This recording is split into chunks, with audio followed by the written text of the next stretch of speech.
हम तुम्हारे साथ हैं।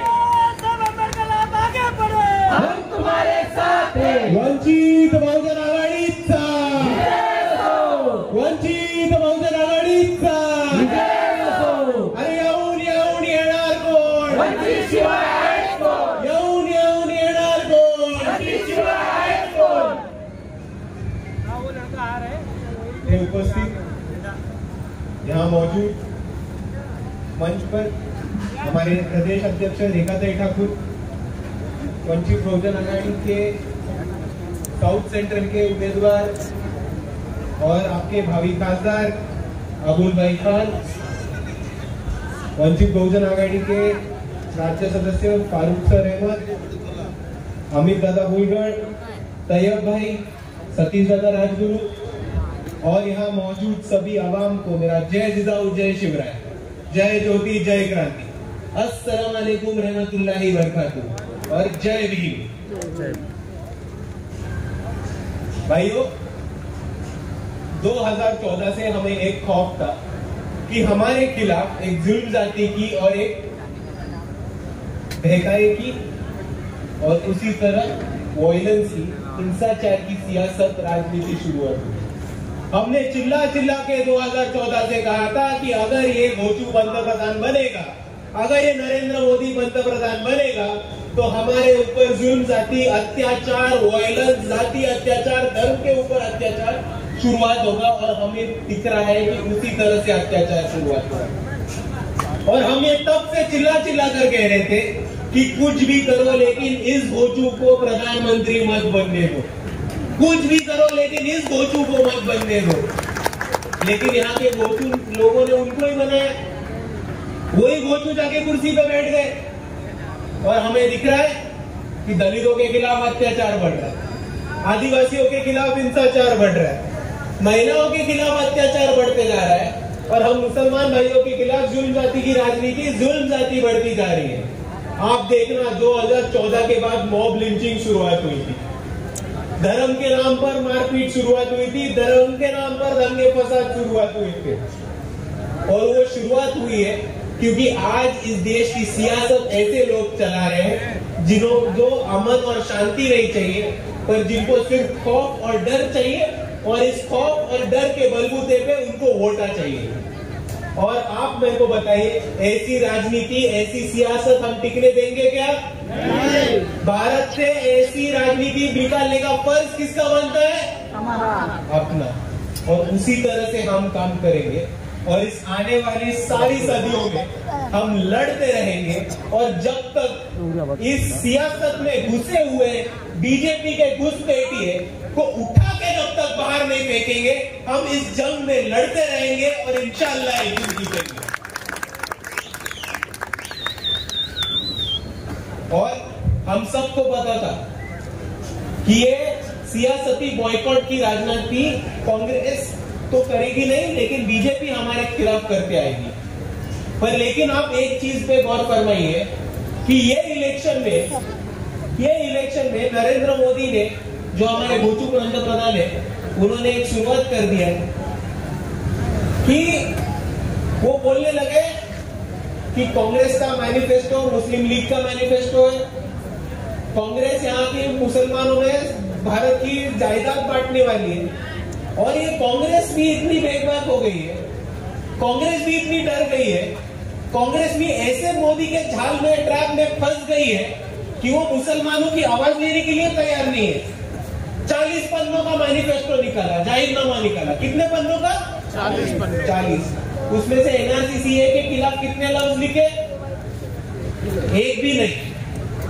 हम सब ने यही सोच के कांग्रेस को पिछली बार वोट दिया था, कांग्रेस को दिया था, पंजा चलाया था, ये बोल के कि ये आके हमारे हक की आवाज बनेंगे, ये आगे जाके हमारे हक के लिए लड़ेंगे। लेकिन जब पार्लियामेंट में वोटिंग का समय आया तो सबसे पहले पार्लियामेंट से बाहर निकलने वाले लोग थे कांग्रेस, एनसीपी और शिवसेना के। जब उनको बोला गया था कि तुम एनआरसी के खिलाफ वोट करो, उन्होंने आवाज नहीं उठाया एनआरसी के खिलाफ। दूसरी तरफ आप देखोगे कि जब से कांग्रेस को नरेंद्र मोदी प्रो मुसलमान ये लेबल लगा रहा है, तब से मुसलमानों से बीजेपी से ज्यादा दूर भाग गई है कांग्रेस अपनी। एनआरसी का मुद्दा नहीं उठाया, मुसलमानों की हक की आवाज नहीं उठाई, मुसलमानों की हित की आवाज नहीं उठाई। और उतना जान के क्या, आज महाराष्ट्र में मुसलमानों ने कांग्रेस को वोट दिया, लेकिन कांग्रेस ने मुसलमानों का एक उम्मीदवार नहीं दिया। महाराष्ट्र में, राजस्थान में, मध्य प्रदेश में, दिल्ली में, उत्तर प्रदेश में, बिहार में, यहाँ सब राज्यों में मुसलमानों की संख्या, मुसलमानों की तादाद 25% से ज्यादा है, लेकिन एक भी मुसलमानों का उम्मीदवार यहाँ पे कांग्रेस ने नहीं दिया। और ये इसीलिए हुआ है कि उनके ज़हन में यह है कि हम उनकी वोट छापने की मशीन है। वो हमको सिर्फ वोट देने के लायक समझते, वो हमको कभी वोट हासिल करके चुन के आने के काबिल नहीं समझते। और इस इलेक्शन में आपको उनका ये जो ख्याली पुलाव है वो तोड़ना पड़ेगा, आपको उनकी सोच बदलनी पड़ेगी। और आप वो करोगे बाबा साहब ने दिए हुए हथियार के साथ, वो है हथियार मतदान का, इलेक्शन में वोटिंग का।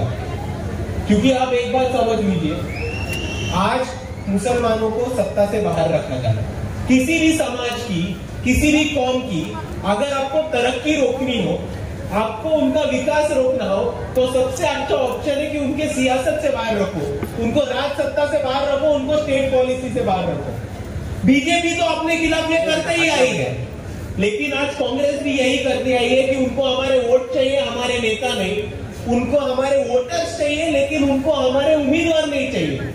और इसी हालत में, इसी आज हालत में वंचित बहुजन आघाड़ी इस महाराष्ट्र में ऐसी अकेली पार्टी है जिन्होंने एक नहीं तो 6 मुसलमान उम्मीदवार इस महाराष्ट्र की सरजमीन पर खड़े किए। और आपका ये फर्ज बनता है कि जितने भी मुसलमान उम्मीदवार वंचित बहुजन आघाड़ी ने या किसी भी पॉलिटिकल पार्टी ने दिए हो, उनको चुना के लाना अपना फर्ज बनता है। सिर्फ मिल्लत के नाम पे फर्ज नहीं बनता, अपना ये फर्ज सियासती समझदारी के ऊपर भी बनता है। क्योंकि आप एक चीज देखो, आज इन्होंने लोकसभा में अपना एक भी उम्मीदवार नहीं दिया, और हमने उन्हें आगे जाके वोट दिया, तो ये लोग यही सोचेंगे कि इनको उम्मीदवारी दे या ना दे, इनको टिकट दे या ना दे, ये लोग अपने को ही वोट करने वाले, तो काय को इनको टिकट दे दे। तो आज लोकसभा में आपको उम्मीदवार नहीं दिख रहे, कल लोग विधानसभा में नहीं दिखेंगे, और परसों आपको दिखेगा कि मुंबई के बीएमसी कॉर्पोरेशन के इलेक्शन में भी महाविकास आघाड़ी एक भी मुसलमान को टिकट नहीं देने वाली। फिर हम करेंगे क्या? अपने को नहीं होना क्या? अपने कॉर्पोरेटर होना कि नहीं होना?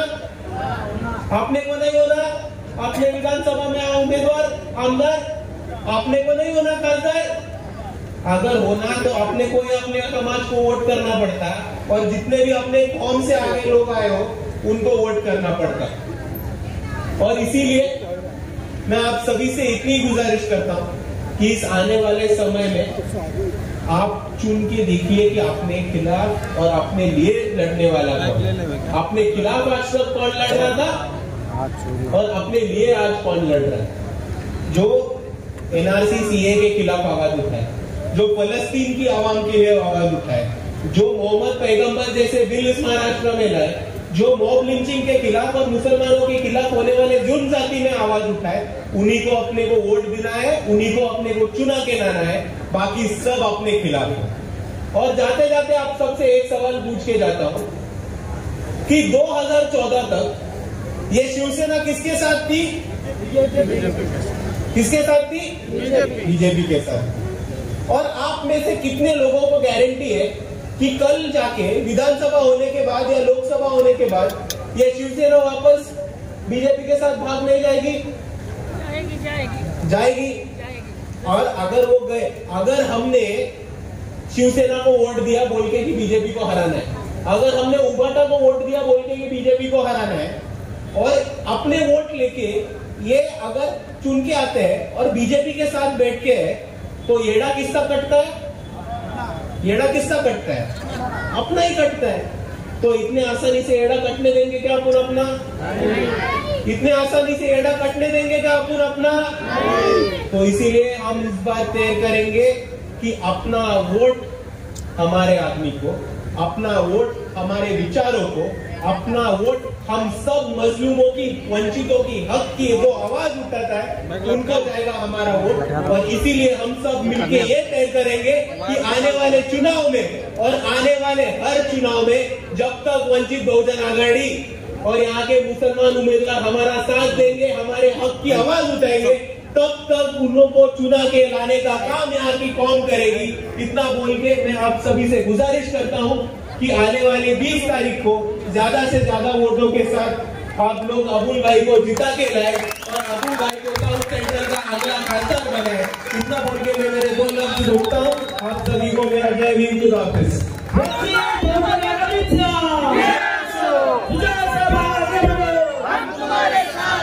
यहाँ पर मंच पर उपस्थित आदरणीय रेखाताई ठाकुर, महाराष्ट्र अध्यक्ष, सुजात दादा और सभी नेता और सामने बैठे चीता कैंप के रहवासी भाइयों बहनों को आदाब और जय भीम। आपली मुंबई साऊथ सेंट्रलमध्ये अबुलबाईंसाठी चीता कॅम्प इथे परिसरामध्ये मोठी सभा ठेवण्यात आली होती आणि इकडे लोकांचा खूप मोठा प्रतिसाद वंचित बहुजन आघाडीला आणि अबुलबाईंना मिळताना बघतो। ह्याच्यामध्ये 2-3 गोष्ट होती की लोकांची अजूनही म्हणजे विश्वास पटलेला नाहीये, लोकांना अजूनही खात्री नाहीये की शिवसेनेमध्ये खरंच फूट पडली आहे। आजच आतापर्यंत आपण जे टीव्ही वरती मीडियामध्ये बातम्या येत आहेत, विधानं येत आहेत, त्याच्यावरनं एक गोष्ट प्रामुख्याने कळतीये की लोकांमध्ये खूप मोठा संभ्रम अजूनही आहे आणि खास करून मुसलमान समाजामध्ये की निवडणुकीनंतर उद्धव साहेब कधी बीजेपी मध्ये परत जातील आणि ह्या परिस्थितीमध्ये भाजपला हरवणारा या मुंबईमध्ये आणि खास करून मुंबई साऊथ सेंट्रल मध्ये यांना जर कोण ऑप्शन दिसत असेल तर तो वंचित बहुजन आघाडी आणि अबुलबाई हसन हे दिसतात आणि म्हणून आपल्याला दिसतोय की लोकांचा एवढा मोठा जनप्रतिसाद आज वंचित बहुजन आघाडीच्या बरोबर आहे। आणि काँग्रेस हे मुसलमानांना मूर्खात बनवत होतं, भाजप सरळ मुसलमानांना मारत होतो। हा फरक आपण याच्यामध्ये करू। मुसलमानांची बाजू घेऊन आम्ही लढतोय हा दिखावा काँग्रेसने केला होता, भाजपला हा दिखावा करायची पण गरज नव्हती पडली, ही वस्तुस्थिती आपण समजून घेतली पाहिजे। पण तुम्ही बरोबर मुद्दा घेतलाय की आतापर्यंत काँग्रेस आणि शिवसेना इकडच्या मुसलमानांना मूर्ख बनवत होता आणि त्यांनी हे टेकन फॉर ग्रांटेड ज्याला आपण म्हणतो की विश्वासात घेतलं होतं की हे आम्हालाच मतदान करणार आहेत, यांना उमेदवारी नाही दिली तरी चालते, यांच्या हक्काचे प्रश्न नाही घेतले तरी चालतात, यांच्या विकासाबद्दल बोलणं नाही तरी चालतं, हे घुमून फिरून मतदान आपल्यालाच देणार आहेत। आणि हा काँग्रेसचा विश्वास आणि हा काँग्रेसचा भ्रम या निवडणुकीमध्ये अबुलभाई नक्की तोड़तील, आपल्याला दिसेल 4 तारखेला। नहीं, मुझे तो नहीं लगता। हमें ये देखना चाहिए कि कौन सी जगहों पे शिवसेना और एनसीपी का डील हुआ है और वो डील जो हुआ है उसके बारे में स्पष्टीकरण जो शिवसेना के प्रमुख और एनसीपी के प्रमुख ने देना चाहिए वो अभी तक आया नहीं है, पर उन्हें साफ तौर पर स्पष्टीकरण देना चाहिए कि कौन सी जगहों पे उनका बीजेपी के साथ डील हुआ है, कितने लोग इलेक्शन के बाद बीजेपी के साथ जाने वाले हैं और कितने जगहों पे वंचित बहुजन आघाड़ी को गिराने के लिए उनकी बीजेपी के साथ सेटिंग हुई है। जर तुम्ही वंचित बहुजन आघाडीला बरोबर स्पेस दिलात तर तुम्हाला दिसेल की वंचित बहुजन आघाडी एकमेव पक्ष जो विकासाचं बोलतोय, जो महाराष्ट्रामध्ये नदील जोड प्रकल्पाबद्दल बोलतीये, जो इकडे KG to PG एज्युकेशन बद्दल बोलतीये, जो शेतकऱ्यांना MSP हमी भाव मिळाला पाहिजे हा मुद्दा घेते, जो महानगरपालिकेच्या शाळांची सुधाराबद्दल बोलतीये, जो नवीन रोडवेज इलेक्ट्रिसिटी आणण्याचा प्रयत्न करते, जो अडाणी आणि अंबानीची इलेक्ट्रिसिटीवरती मुंबईमध्ये मक्तेदारी झाली आहे त्याच्या विरुद्ध आवाज उठवते, प्रदूषणाविरुद्ध आवाज उठवते, गायरान जमिनाबद्दल आवाज उठवते, हा एकमेव पक्ष जो विकासाबद्दल बोलतोय तो फक्त आणि फक्त वंचित बहुजन आघाडी आहे। जर तुम्ही नीट डोळे उघडून बघितलं तर तुम्हाला कळेल। लेकिन सर भाई तो जरूर जीत रहे, कितने वोटों से आएंगे वही देखना है मेरे को 4 तारीख को। कांग्रेस का ये कहना है कि ये लड़ाई जो देश के संविधान को बचाने की लड़ाई है, तो वंचित आघाड़ी हमारे साथ आना बहुत जरूरी था, ये कांग्रेस का कहना था। उस पर कांग्रेस को संविधान बचाना था तो उनको हमें लिख के देना था कि वो बीजेपी के साथ नहीं जाएंगे, वो क्यों नहीं लिख के दिया ये कांग्रेस के लोग बताए। तुम्ही अगदी बरोबर बोललेले आहात। आज मुंबईमध्ये बऱ्याचशा वस्त्यांमध्ये ही समस्या झालेली आहे की लोकांना त्यांची घरातनं बाहेर काढून आणून ते वेगवेगळ्या कारणासाठी त्यांना घर पळवून घेतात। त्या झोपडपट्ट्यांमध्ये लोकांची घरं नष्ट करून ते रेल्वे लाईनची कटिंग असो, रस्त्यांची कटिंग असो, MMRDAच्या मेट्रोची कटिंग असो किंवा SRAच्या नावाखाली लोकांना फसवण्याचं राजकारण असो, इथे लोकांच्या झोपडपट्ट्या तोडून त्यांची घरं बळकवून घेतात, त्यांना मोबदला नाही देत आहेत, त्यांना पुनर्वसनासाठी जागा नाही देत आहेत। हा मुंबईमध्ये खूप मोठा प्रश्न आहे। आपण जर परिस्थिती बघितली तर आपल्या मुंबईमधले जर मोठे मोठे बिल्डर बघितले तर अर्धे बिल्डर हे भाजपमध्ये लोढा हे मुंबईतले सर्वात मोठे लीडर आहेत, बिल्डर पण आहेत, लीडर पण आहेत, डीलर पण आहेत. शेवाळे हे सुद्धा आपले जे उमेदवार आहेत ते सुद्धा बिल्डर आहेत. आणि ह्या पद्धतीचं आपल्याला दिसतं की लोकांच्या झोपडपट्ट्या बळकवतात. आणि ह्याच गोष्टीमध्ये आता आपल्याला नवीन प्लेअर आलेला दिसतोय, ते म्हणजे धारावीमध्ये अतिक्रमण करताना, ते म्हणजे अडाणी. आता अडाणी बद्दल आपण बघितलं तर एका ठिकाणी राहुल गांधी आतापर्यंत अडाणी बद्दल बोलत होते, पण अडाणींचा मुद्दा घेणं त्यांनी थांबून घेतलंय. आणि त्याच्यानंतर मोदींनीच म्हटले की राहुल गांधी टेम्पोमधनं अडाणींकडनं पैसे घेतात. दुसऱ्या बाजूला राहुल गांधी अडाणींबद्दल किती बोलत असतील तरी उद्धव ठाकरेंची अडाणीकडे किती इन्व्हेस्टमेंट आहे हे उद्धव ठाकरेंनी जाहीर करावं. आणि दुसऱ्या बाजूला शरद पवार हे जाहीरपणे अडाणींची बाजू घेताना आपल्याला दिसतात. ते NDTV हा चॅनल जो अडाणींनी विकत घेतलाय त्या चॅनलवरती जाऊन राहुल गांधींना समजवताना दिसतात की ह्या अशा उद्योगपतींच्या विरुद्ध बोललं नाही पाहिजे. शरद पवार साहेब हे गुजरातमध्ये जाऊन अदानीचे प्रकल्पाच्या उद्घाटनाचे कार्यक्रम अटेंड करतात. आणि ह्याच गोष्टीमध्ये बिल्डरांच्या विरुद्ध मुंबई वाचवायची असेल आणि बिल्डरांच्या विरुद्ध हा ट्रॅप जो बिल्डरांचा आहे तो थांबवायचा असेल तर तुम्हाला तळ्यागळ्यात जाऊन वस्ती पातळीवरती काम करणारे कार्यकर्ते पाहिजेत, लोक पाहिजेत. आणि ते फक्त वंचित बहुजन आघाडीमध्ये आहेत. फेब्रुवारीमध्ये वंचित बहुजन आघाडीने एक दौरा केला होता साऊथ सेंट्रल कॉन्स्टिट्युएन्सीमध्ये आणि अबुलभाईंच्या ऑफिसमध्ये आजही 3500 पेक्षा जास्त निवेदनं पडली आहेत. लोकांनी अबुलभाईंवरती विश्वास ठेवलाय की अबुलभाईच एकटे आहेत जे आमची घरं वाचवू शकतात. आणि वंचित बहुजन आघाडीने तेव्हापासून ही भूमिका घेतली आहे की जोपर्यंत लोकांना त्यांचं रिहॅबिलिटेशन केलं जात नाही, त्यांना नवीन घर दिलं जात नाही आणि त्याच पद्धतीने त्यांना नवीन घरामध्ये शिफ्ट केलं जात नाही तोपर्यंत त्यांनी आपलं राहतं घर सोडावं नाही. ही वंचित बहुजन आघाडीची लोकांसाठी भूमिका आहे. 100%. लोगों का काफ़ी प्रेम मिल रहा है हम लोग को. हम लोग जहाँ भी जा रहे हैं लोगों का भी पिक्चर क्लियर हो रही. पहले क्या था, हम लोग थोड़ा लेट चालू किए तो लोगों को ऐसा था कि दोनों सेना के बीच में ना ऑप्शन नहीं दिख रहा था. अब उन्हें वंचित बहुजन आघाड़ी का विकल्प खुल गया है और इसलिए अभी लोग में जो है दोनों सेना के खिलाफ जो है वंचित बहुजन आघाड़ी को मत देने की तैयारी कर रहे हैं. इंशाअल्लाह सत्ता में आके चुन के आने के बाद ही वो आपको दिखाई देगा. मतदाताओं से क्या किन शब्दों में अपील करेंगे? मतदाताओं से मेरी यही अपील है कि आप लोग सेना और उद्धव की सेना और एक एकनाथ की सेना, दोनों ही सेना हैं.